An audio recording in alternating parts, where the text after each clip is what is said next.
สวัสดียามเช้าครับผมยินดีต้อนรับเข้าสู่ช่องไทยซีเกตชาแนลสวัสดีไปยังแฟนคลับ FC ลาหน่อยอุ้งอิงแฟนคลับ FC สาวหน่อยเพชรบานแพงสู้ขู่สู้คนนะครับเด้อมาพบกัน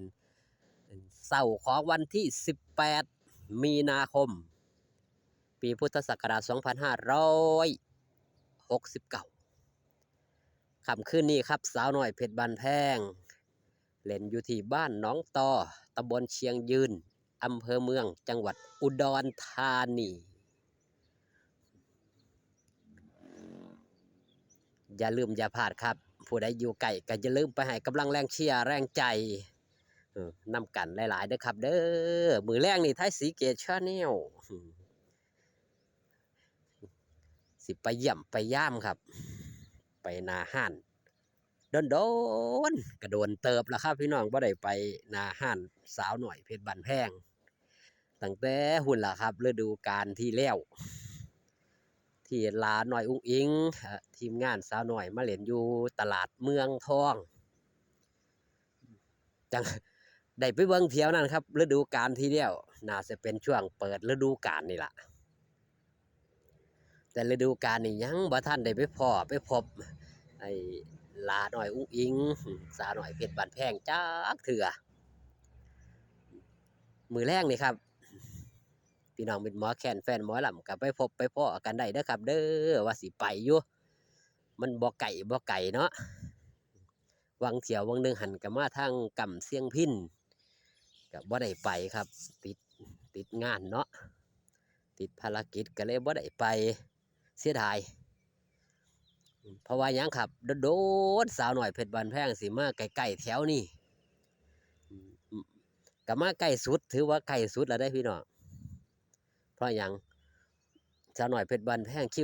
วงานบ่ค่อยเดี๋ยวมาทั้งนี้สักเท่าใดเนาะช่วงเดือนนี้ล่ะมาเดือนนี้เดือนที่แล้วมาก็ถือว่าได้มาใกล้แล้วก็ได้สิได้ถือโอกาสไปมีโอกาสแล้วก็สิไปครับมือแรงนี่ก็สิไปเตรียมเนื้อเตรียมตัวเรียบร้อยก็ว่าสิไปพบไปพออยู่พี่น้องป่องปลายมิดหมอแคนแฟนหมอลำผู้ใดเป็นแฟนครับ FC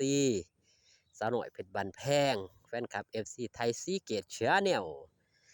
ไปหอดไปถึงก็อย่าลืมทักทายกันเด้อครับเด้อ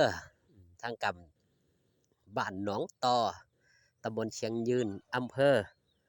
เมืองจังหวัดอุดรธานีพาพี่น้องปังไปมาเลาะย่ามเศร้าครับปลากล้วยแต่ก่อนหกคือจังทั้งหุ่นล่ะครับหกคือจังทั้งหุ่นแต่ตอนนี้เพิ่นเปลี่ยนคนสวนมาใหม่คนสวนมาใหม่เพิ่นเฮ็ดโอ้ยสะอาดหูสะอาดตาขึ้นหลายพี่น้องแปลนขึ้นหลายว่าซั่นเถาะนี่ล่ะการเฮ็ดงานของคนเฮามันก็บ่คือกันครับมีงานเฮ็ดมีงานทำบางคนก็บ่เอาใจใส่งานที่เฮ็ดงานที่ทำณปัจจุบันนี่พี่น้องงานหายากคนตกงานก็หลายถูกเลิกจ้างก็หลายบริษัทหลายๆหม่องหลายๆบ่อน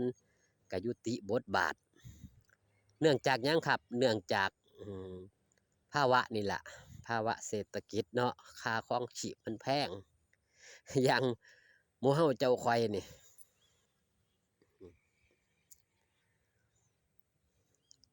ณปัจจุบันนี่เฮาก็สิได้ฮู้ว่ายุค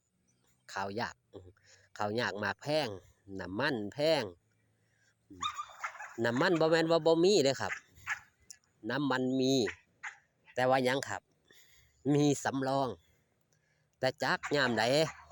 ทั้งปั๊มทั้งหยังจังซี่นะก็เพียงแค่ยังครับเพียงแค่สำรองจักปานใดสิมาอย่างรถใหญ่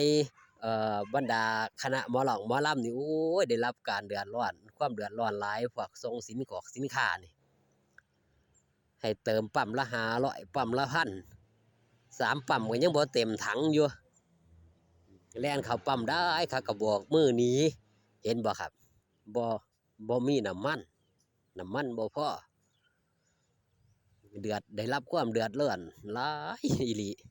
ณช่วงนี้นะคณะหมอลำคณะใดก็ตามครับได้รับความเดือดร้อนกันทั้งนั้นก็เอาใจซอยครับประเทศเฮามันมาถึงยุคนี้ได้จังไดบุอันใดที่มันบ่เคยเห็นเฮาก็ได้เห็นครับณยุคปัจจุบันนี่เฮาได้เห็นสิ่งที่มันเฮาบ่เคยเห็นมาก่อนนี่ล่ะอย่างหลาน้อยอุ๋งอิงนี่เห็นบ่ครับผู้ลางคนเกิดมาหลายฝ่าหลายปีเบิ่งหมอลำมาอายุ60 70ก็เพิ่งจะเคยเห็นบ่ครับเพิ่งจะเคยเห็นศิลปินที่ดังดังในชั่วข้ามคืนแล้วก็มีความนิยมชมชอบจากมิตรหมอแคนแฟนหมอลำมากมายเห็นบ่ครับออกเสียงเซาแต่ละเทื่อเงินเต็มตะกร้าในแต่ละมือแต่ละเว้นเฮาบ่เคยเห็นมาก่อนเฮาก็ได้เห็นบ่ครับนี่คือสิ่งที่หยังครับเฮาคาดหวังบ่ได้กับอนาคตเฮ็ดปัจจุบันให้มันดีที่สุดอนาคตจักสิเป็นจังใดแต่ปัจจุบันก็ให้คิดดีทำดีกันเอาไว้สร้างมิตรดีกว่าสร้างศัตรูเพราะว่าสร้างศัตรูเฮามีแต่ภัยอันตรายไปภาคหน้าแต่สร้างมิตรนี่เฮาไปทางใดเฮาก็มีแต่ความอบอุ่นแม่นบ่ครับมีความหักมีความแพงถนอมน้ำจิตน้ำใจกันไว้นั่นคือสิ่งที่ต้องเฮ็ดนั่นคือสิ่งที่ต้องทำครับณยุคปัจจุบันนี้มื้อแรงอย่าลืมอย่าพลาดครับไปม่วนไปซื่นกันหน้าห้านสาวน้อยเพชรบ้านแพงในช่วงนี้ก็ถือว่าเป็นหมอลำที่กำลังมาแห้งวงน้องไม้กับเชกเช่นเดียวกันครับสาวน้อยลำเพลินโชว์กับกำลังเป็นที่นิยมกำลังเป็นกระแสเชกเช่นเดียวกันอย่างยังครับ